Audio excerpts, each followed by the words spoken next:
नमस्कार, मैं हूं सत्यपाल और आप देख रहे हैं CWB हिंदी न्यूज। मौसम अपडेट। हरियाणा और दिल्ली में फिर बड़ी गर्मी, इन राज्यों में बारिश का अलर्ट जारी। जानिए आगे मौसम का क्या रहने वाला है हाल। सोमवार को हरियाणा और NCR दिल्ली में अधिकतर स्थानों पर मौसम साफ और शुष्क बना रहा, जिस कारण संपूर्ण इलाके में तापमान में हल्की बढ़ोतरी दर्ज की गई और एक बार फिर से उमस और पसीने वाली गर्मी ने आगाज कर दिया। अगले 24 घंटों के दौरान मौसम की बात करें तो उड़ीसा, छत्तीसगढ़, मध्य प्रदेश, गुजरात, महाराष्ट्र, दक्षिण राजस्थान पर झमाझम बारिश और कुछ एक स्थानों पर भारी से अति भारी बारिश हो सकती है। इस दौरान प्रभावित इलाके में 50 से 62 किलोमीटर प्रति घंटे की रफ्तार से हवाएं चलेंगी। इस दौरान हरियाणा व NCR दिल्ली में बादलवाई देखने को मिलेगी और एक दो स्थानों पर छिटपुट बारिश हो सकती है। हरियाणा व NCR दिल्ली में 11 से 12 अगस्त के दौरान फिर से हल्की बारिश दर्ज की जाएगी। हरियाणा विधानसभा मानसून सत्र पहले दिन सदन में कानून व्यवस्था पर हंगामा, विपक्ष ने किया वॉकआउट। हरियाणा विधानसभा का मानसून सत्र का पहला दिन सोमवार को शुरू हुआ। पहले 11:30 बजे विधायकों को विधानसभा में बुलाया गया। इस दौरान मुख्यमंत्री मनोहर लाल खट्टर ने टैब से ई विधानसभा का श्री गणेश किया। इसके बाद मॉक सत्र चला। विधानसभा अध्यक्ष ज्ञानचंद गुप्ता ने कहा कि टैब पर ही उनकी हाजिरी लगाई जाएगी। करीब 1 घंटा विधायकों को ई विधानसभा के तहत टैब चलाने का प्रशिक्षण दिया गया। दोपहर 2 बजे विधानसभा का सत्र प्रारंभ हुआ, परंतु कानून व्यवस्था पर विपक्ष ने सरकार को घेरा। आलम यह रहा कि कांग्रेस विधायक सदन से वॉकआउट हो गए। पूरा दिन विपक्ष ने सत्ता पक्ष को सुरक्षा व्यवस्था, अवैध खनन जैसे मुद्दों पर घेरा।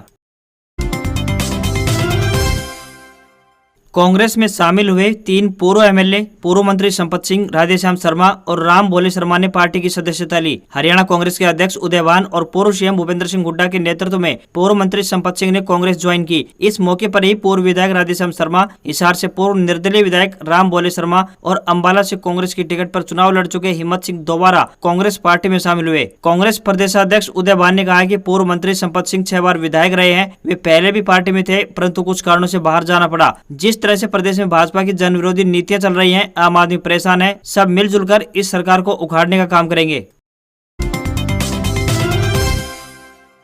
बीजेपी की हरियाणा पंचायत चुनाव की तैयारी। कंवरपाल गुर्जर संभालेंगे प्रदेश स्तर की कमान। 22 जिलों में नियुक्त किए जिला प्रभारी। हरियाणा भाजपा ने पंचायती चुनाव की तैयारियां शुरू कर दी हैं। प्रदेश भाजपा ने सभी 22 जिलों में जिला प्रभारी नियुक्त कर दिए हैं, जबकि चुनाव के लिए शिक्षा मंत्री कंवरपाल गुर्जर को प्रदेश प्रभारी बनाया गया है। यह नियुक्ति भाजपा के प्रदेशाध्यक्ष ओम प्रकाश धनखड़ के निर्देश पर की गई है। पार्टी ने जिस प्रकार से प्रदेश और जिला प्रभारी नियुक्त किए हैं, इससे स्पष्ट है कि नगर निकाय की तरह पंचायती चुनाव में भी भाजपा पार्टी सिंबल पर ही लड़ेगी। हरियाणा राज्य चुनाव आयोग अगस्त में चुनाव की घोषणा कर सकता है और सितंबर में चुनाव 2 चरणों में होगा। पहले चरण में जिला परिषद व ब्लॉक समिति और अगले दिन सरपंच के चुनाव होंगे। भाजपा जिला परिषद व ब्लॉक समिति के चुनाव पार्टी चुनाव चिन्ह पर लड़ सकती है।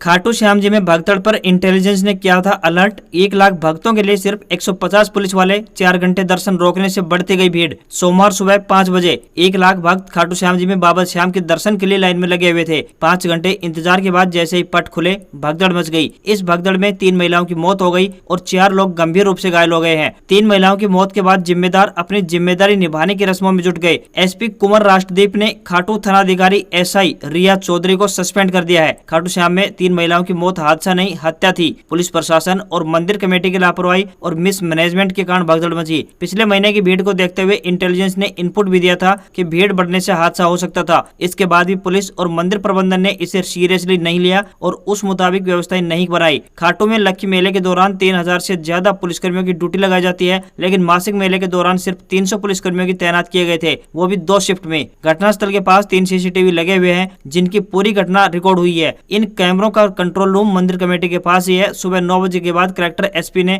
कंट्रोल रूम में पहुंचकर CCTV फुटेज देखे। इसके बाद नाकामी छिपाने के लिए प्रशासन ने CCTV के कंट्रोल रूम के ताला लगा दिया। ITI में तकनीक शिक्षा लेने वाले छात्राओं को हर महीने मिलेंगे रुपए। एडमिशन के लिए 7 दिन शेष। राजकीय औद्योगिक प्रशिक्षण संस्थान में तकनीकी ट्रेड में दाखिला लेने वाली छात्राओं को आर्थिक लाभ उपलब्ध करवाया जाएगा। अगर छात्रा तकनीकी ट्रेड में दाखिला लेती है तो उसकी पंजीकरण फीस पूरी तरह से माफ होगी। इसके साथ ही छात्रा को 1000 रुपए प्रति वर्ष और 500 रुपए प्रति माह पढ़ाई में मदद के लिए भत्ता भी दिया जाएगा। ITI में आने के लिए निःशुल्क बस पास की सुविधा भी उपलब्ध होगी। इस समय सभी औद्योगिक प्रशिक्षण संस्थानों में दाखिला प्रक्रिया जारी है और आगामी 16 अगस्त तक आवेदन किए जा सकते हैं। दाखिला प्रक्रिया पूरी तरह से ऑनलाइन है। दाखिले के लिए 10वीं और 12वीं के प्रमाण पत्र, आधार कार्ड और परिवार पहचान पत्र, ईमेल ID और मोबाइल नंबर, बैंक खाता नंबर, जाति प्रमाण पत्र, रिहायशी प्रमाण पत्र और 2 रंगीन पासपोर्ट साइज फोटो चाहिए होंगी।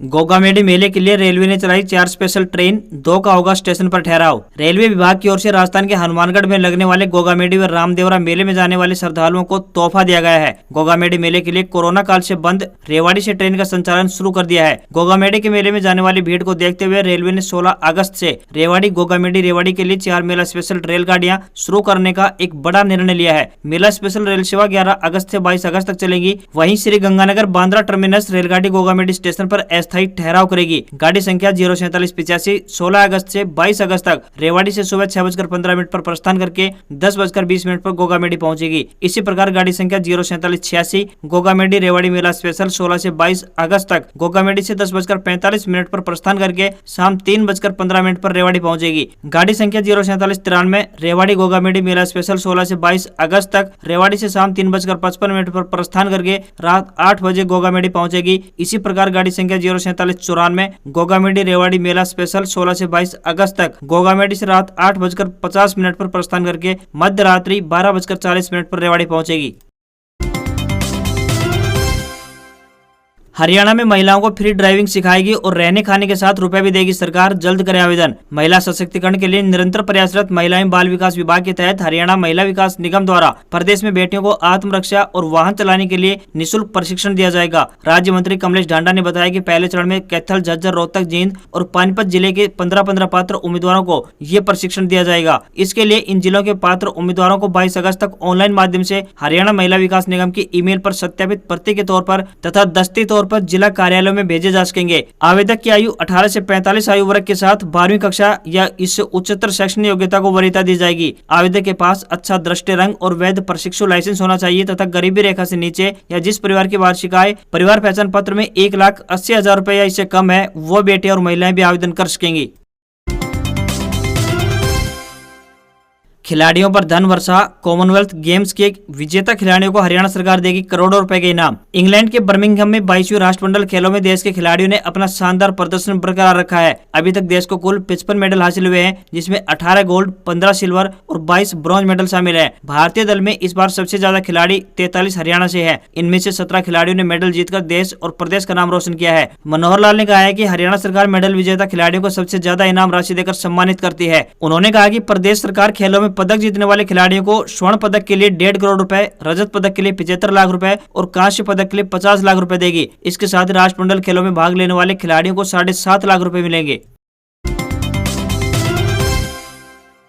एशिया कप के लिए टीम इंडिया का ऐलान, कोहली राहुल की हुई वापसी, चोट के कारण बुमराह टीम से हुए बाहर। एशिया कप के लिए 15 सदस्यीय भारतीय क्रिकेट टीम का ऐलान कर दिया गया है। कप्तान के तौर पर रोहित शर्मा और उप कप्तान के रूप में केएल राहुल को कमान सौंपी गई है। वेस्टइंडीज दौरे पर आराम लेने वाले विराट कोहली की टीम इंडिया में वापसी हुई है। लगातार चोट से परेशान चल रहे केएल राहुल भी फिटनेस हासिल करने के बाद एशिया कप से वापसी करेंगे। हालांकि स्ट्राइकर बॉलर जसप्रीत बुमराह चोट के कारण एशिया कप से बाहर हो गए हैं। भारतीय टीम अब तक इस टूर्नामेंट के 13 संस्करणों में हिस्सा ले चुकी है और सबसे ज्यादा 7 बार चैंपियन रही है। इसके अलावा टीम 3 बार फाइनल तक तो पहुंची, लेकिन उसे हार का सामना करना पड़ा। भारतीय टीम 28 अगस्त को एशिया कप में पाकिस्तान का सामना करेगी। एशिया कप के क्वालीफायर मुकाबले 21 अगस्त से शुरू होंगे। इसमें यूएई, ओमान, नेपाल, हांगकांग सहित अन्य टीमें उतरेंगी। मेन ड्रा में भारत, पाकिस्तान, श्रीलंका, अफगानिस्तान और बांग्लादेश को पहले ही जगह मिल चुकी है। अंतिम बार एशिया कप के मुकाबले 2018 में यूएई में कराए गए थे। इस बार एशिया कप के मुकाबले T20 फॉर्मेट में खेले जाएंगे। इसकी मेजबानी श्रीलंका करेगा। अपने अपने क्षेत्र की सड़कों की मरम्मत के लिए 25 करोड़ तक का एस्टीमेट बनाकर भेज सकेंगे विधायक। हरियाणा के उप मुख्यमंत्री दुष्यंत चौटाला ने सभी विधायकों से आग्रह किया है कि वे अपने अपने क्षेत्र की सड़कों की मरम्मत का 25 करोड़ रुपए तक का एस्टीमेट बनाकर भेजें। प्राथमिकता के आधार पर कार्य किया जाएगा। उप मुख्यमंत्री हरियाणा विधानसभा के सत्र के दौरान विधायक गीता बुक्कल द्वारा झज्जर शहर की विभिन्न सड़कों के निर्माण के बारे में पूछे गए सवालों का जवाब दे रहे थे। Chaudhary Ranbir Singh university update, CRSU ने बीएड की परीक्षाओं का किया शेड्यूल जारी। चौधरी रणबीर सिंह विश्वविद्यालय ने बीएड की परीक्षाओं का शेड्यूल जारी कर दिया है। परीक्षाएं 16 अगस्त से 1 सितंबर तक ली जाएंगी। केवल ऑफलाइन मोड में ही परीक्षाएं होंगी। CRSU के अधीन 7 जिलों जींद, हिसार, पानीपत, सोनीपत, पलवल, फरीदाबाद व महेंद्रगढ़ के कुल 139 बीएड कॉलेज अधीन आते हैं, जिनके करीब 40,000 विद्यार्थी प्रथम व द्वितीय वर्ष की परीक्षाओं में बैठेंगे। इनमें नियमित, रीअपियर के साथ साथ मर्सी चांस वाले विद्यार्थियों की भी परीक्षा है। परीक्षा का शेड्यूल विश्वविद्यालय की साइट पर डाल दिया गया है। भारत में बैन होंगे सस्ते चाइनीज फोन, 12,000 रुपए से कम के स्मार्टफोन को बेचने पर लग सकती है रोक, घरेलू कंपनियों को मिलेगा बढ़ावा। भारत में चाइनीज ऐप्स के बैन के बाद अब चीनी स्मार्टफोन कंपनियों के कुछ मोबाइल फोन पर बैन लगाने की तैयारी हो चुकी है। ब्लूमबर्ग की एक रिपोर्ट के मुताबिक भारत जल्द ही चीनी स्मार्टफोन कंपनियों के ऐसे स्मार्टफोन पर बैन लग सकता है जिनकी कीमत 12,000 रुपए या यूं कहीं कि $150 से कम है। बता दें कि चीन की कंपनियां लो बजट फोन वाले सेगमेंट में दुनिया भर में सबसे आगे हैं। सूत्रों का कहना है कि इस कदम से उन्हें यहां से बाहर कर लोकल मैन्युफैक्चरर्स को बढ़ावा देने की योजना बनाई जा रही है। इस फैसले से सबसे बड़ा झटका Xiaomi को लगेगा, क्योंकि बजट स्मार्टफोन बेचने में नंबर 1 कंपनी है। चीनी मोबाइल कंपनियों पर रॉयल्टी के नाम पर देश से पैसा बाहर भेजने और टैक्स चोरी करने का आरोप लगा था। राजस्थान में बारिश से हवा में झूली पटरियां, जोधपुर जैसलमेर रेल मार्ग पर ट्रेनों को रोका गया। 10 से 11 अगस्त को भारी बारिश की चेतावनी। राजस्थान में तेज बारिश का दौर लगातार बना हुआ है। जोधपुर के लोहावट में तेज बारिश से पटरियों के नीचे से मिट्टी खिसक गई और ट्रैक हवा में झूल गया। ऐसे में जैसलमेर जोधपुर रेल मार्ग पर ट्रेनों का संचालन रोक दिया गया है। इधर पिछले 24 घंटे के दौरान बीकानेर, जयपुर, उदयपुर, जोधपुर और भरतपुर संभाग के 11 जिलों में अच्छी बरसात हुई है। सबसे ज्यादा बारिश धौलपुर और श्री गंगानगर जिले में हुई है। रेलवे प्रशासन ने साबरमती एक्सप्रेस को लोहावट में रोक दिया। पैसेंजरों को रेलवे ने लोहावट से जैसलमेर, पोखरण व रामदेवरा के लिए बसों से रवाना किया। मौसम केंद्र जयपुर ने 9 अगस्त को राज्य के कोटा, उदयपुर के साथ जोधपुर संभाग के जिलों में कहीं कहीं मध्यम से तेज बारिश हो सकती है। वहीं 10 और 11 अगस्त को अजमेर, बांसवाड़ा, बारां, भीलवाड़ा, बूंदी, चित्तौड़गढ़, डूंगरपुर, झालावाड़, कोटा, प्रतापगढ़, राजसमंद, सवाई माधोपुर, सिरोही, टोंक, उदयपुर, बाड़मेर, जैसलमेर, जालोर, पाली, बीकानेर, चूरू, हनुमानगढ़ और श्री गंगानगर में भारी बारिश की संभावना जताई है।